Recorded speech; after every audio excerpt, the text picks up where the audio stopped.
प्रश्न number 1।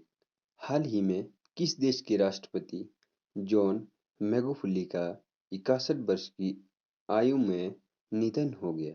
Option A Somalia, option B Tanzania, option C Kenya, option D Ethiopia.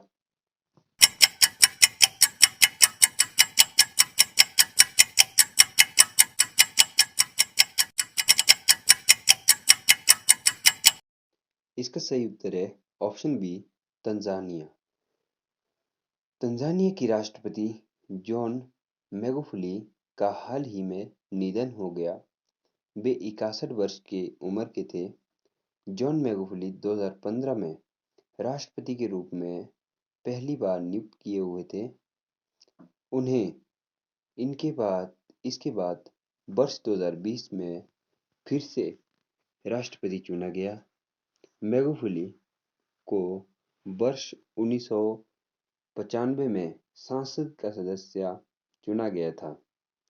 John मैगुफुली साल 2010 में Tanzania के मुख्यमंत्री और दूसरी बार परिवहन मंत्री नियुक्त किए जाने के बाद उन्हें लोकप्रियता प्राप्त हो गई थी। प्रश्न नंबर 2। हाल ही में किस राज्य के नर्मदा जिले के केवड़िया में स्थित स्टैच्यू ऑफ यूनिटी वर्ष 2018 में उद्घाटन से अब तक को देखने आने वाले पर्यटकों की संख्या 50 लाख से अधिक हो चुकी है? Option A Gujarat, option B Jharkhand, option C Punjab, option D Karnataka.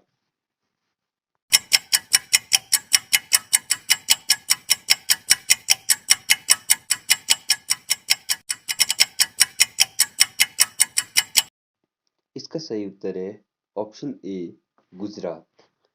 हाल ही में गुजरात के नर्मदा जिले के केवड़िया में स्थित स्टैच्यू ऑफ यूनिटी वर्ष 2018 में उद्घाटन से अब तक को देखने आने वाले पर्यटकों की संख्या 50 लाख से अधिक हो चुकी है।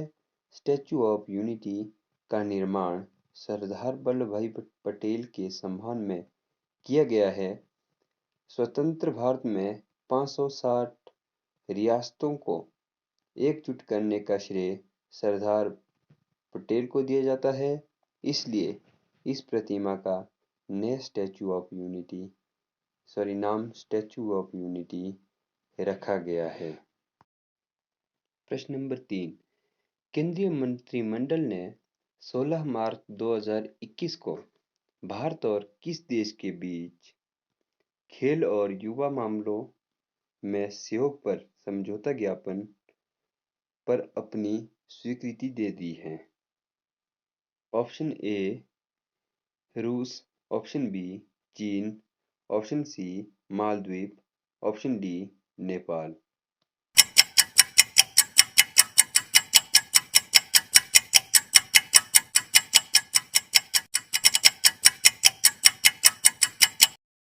इसका सही उत्तर है ऑप्शन सी मालदीव। केंद्रीय मंत्रिमंडल ने 16 मार्च 2021 को भारत और मालदीव के बीच खेल और युवा मामलों में सहयोग पर समझौता ज्ञापन पर अपनी स्वीकृति दे दी है। खेल और युवा मामलों के क्षेत्र में दोनों देशों के बीच समझौता ज्ञापन के तहत द्विपक्षीय विनिमय कार्यक्रम, खेल विज्ञान, खेल दवाओं, कोचिंग, तकनीकों और युवा त्योहारों और शिविरों में भागीदारी के लिए विशेषज्ञ और ज्ञान का विस्तार किया जाएगा।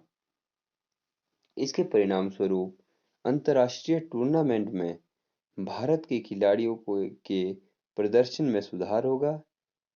यह समझौता ज्ञापन दोनों देशों के बीच द्विपक्षीय संबंधों को भी मजबूत करेगा। प्रश्न नंबर 4। हाल ही में किसे स्टॉप टीवी पार्टनरशिप बोर्ड का चेयरमैन बनाया गया?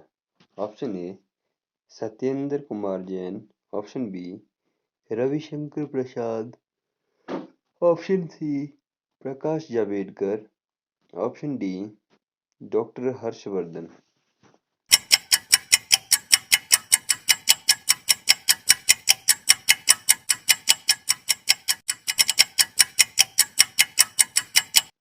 इसका सही उत्तर है ऑप्शन डी, डॉक्टर हर्षवर्धन।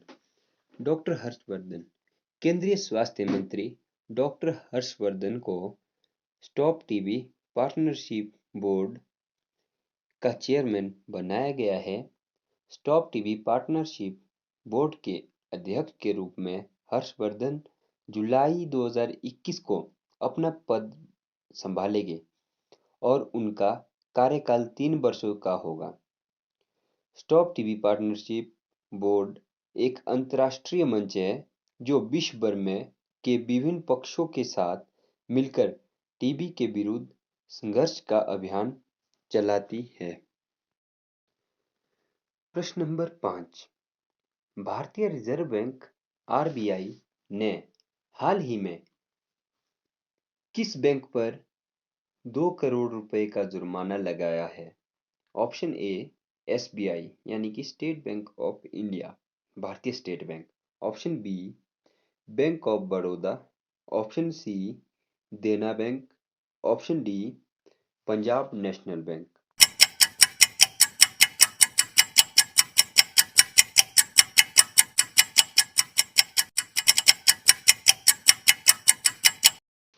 इसका सही उत्तर है ऑप्शन ए एसबीआई यानी कि भारतीय State bank, state Bank of India.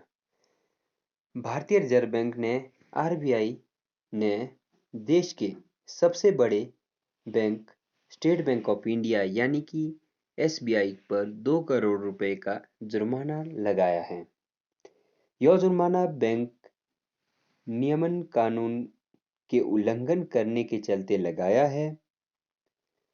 RBI का कहना है कि एसबीआई ने बैंक कर्मचारियों को भुगतान करते समय जारी निर्देशों का पालन नहीं किया है, जिसके चलते उस पर जुर्माना लगाया है।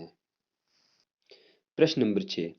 हाल ही में केंद्रीय रेल मंत्री ने सूचित किया कि जम्मू कश्मीर में किस नदी पर विश्व का सबसे ऊंचा रेल पुल अपने निर्माण के अंतिम चरण में है? ऑप्शन ए डोडा नदी।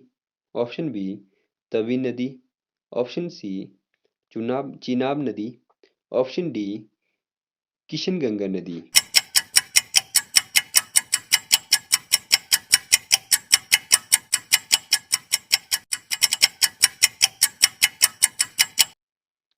इसका सही उत्तर है ऑप्शन सी चिनाब नदी। हाल ही में केंद्रीय रेल मंत्री ने सूचित किया कि जम्मू कश्मीर में चिनाब नदी पर विश्व का सबसे ऊंचा रेल पुल अपने निर्माण के अंतिम चरण में है। जम्मू कश्मीर के रियासी जिले में बनाया जा रहा यह रेलवे पुल नदी तल से 359 मीटर ऊंचा होगा और पेरिस के सुप्रसिद्ध आईफिल टावर से भी 30 मीटर ऊंचा होगा।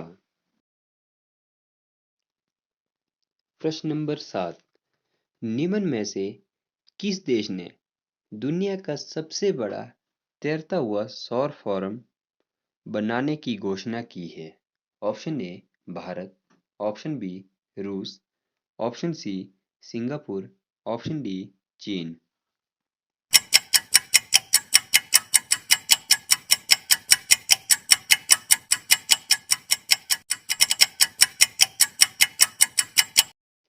इसका सही उत्तर है option C Singapore.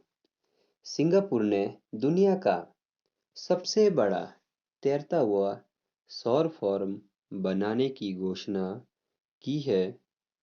Singapore Asia में सबसे बड़ी प्रति व्यक्ति कार्बन डाइऑक्साइड उत्सर्जकर्ता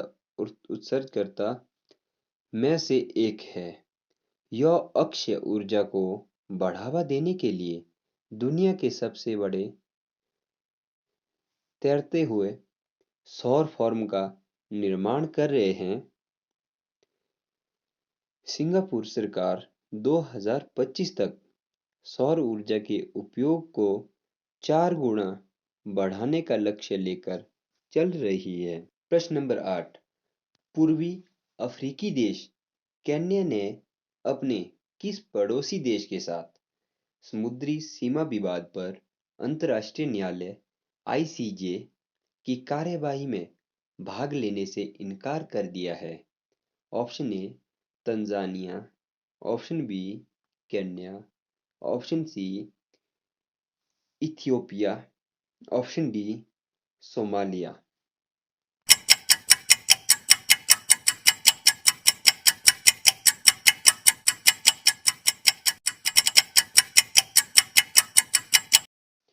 इसका सही उत्तर है ऑप्शन डी सोमालिया।